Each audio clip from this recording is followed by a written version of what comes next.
would love to see this industry evolve into a business owner who is a technology and marketing company who happens to sell plumbing, who happens to sell HVAC, who happens to sell electrical, whatever that is.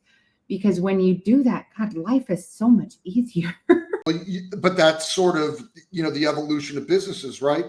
When you're a $10, $15 million, let's use HVAC, plumbing, electric business, it's time to think about, do you have a CMO?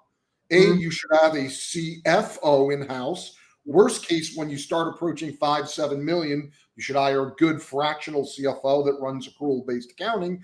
But at some point, some of these guys that want to grow to 30, 40, 50 million, part of it is I've already brought in my CMO and we're doing marketing even at a 5, 6 million because we want to be at 40 million in 2 years. And the only way we're getting there is through marketing. And we are a marketing company first and foremost.